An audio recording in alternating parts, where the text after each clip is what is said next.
Haleluya, haleluya, haleluya, puji Tuhan, shalom. Bersama saya Pastor Romi dalam program yang sangat menguatkan dan memberkati, yaitu program Inspirasi Motivasi Infinity Ministry dengan tema besar Missio Dei atau Misi Tuhan, atau juga disebut dengan Utusan Tuhan.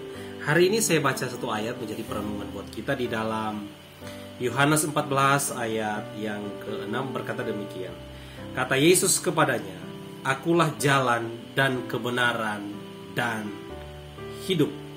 Tidak ada seorang pun yang datang kepada Bapa kalau tidak melalui aku." Haleluya. Ini adalah pernyataan Tuhan Yesus yang begitu kuat dan begitu menggetarkan. Kenapa? Karena Yesus berbicara kepada murid-murid.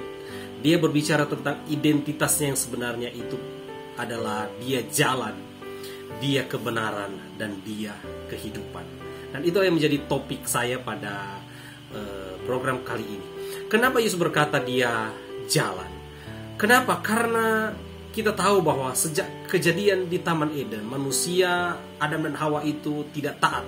Dosa itu masuk, sehingga terjadi pemisahan antara Allah dengan manusia. Nah, Yesus hadir di muka bumi untuk mendamaikan manusia dengan Allah.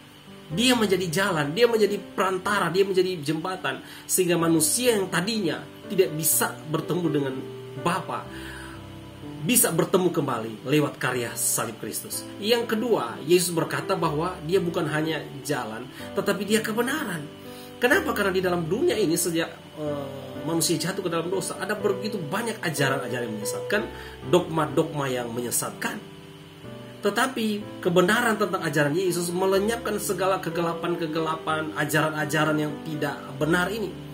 Bahkan setiap agama mengajarkan tentang Tuhannya, bagaimana untuk selamat melalui agama yang ada saat-saat ini. Tetapi di dalam kekristenan ada sebuah kepastian bahwa Yesus itu adalah jalan dan dia adalah kebenaran.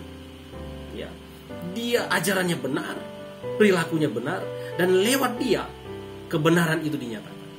Yang ketiga, dia katakan bahwa dia adalah jalan, kebenaran, kehidupan. Kehidupan apa? Kehidupan kekal. Hanya melalui Yesus saja kehidupan kekal itu. Dan bagaimana orang bisa percaya kepada Yesus sebagai dia sebagai jalan, kebenaran, kehidupan?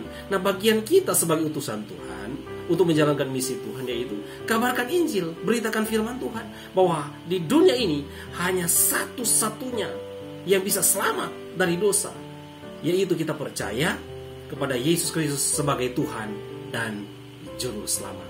Haleluya. Kiranya kebenaran firman Tuhan ini dapat menguatkan dan memberkati kita semua. Tuhan Yesus memberkati. Amin.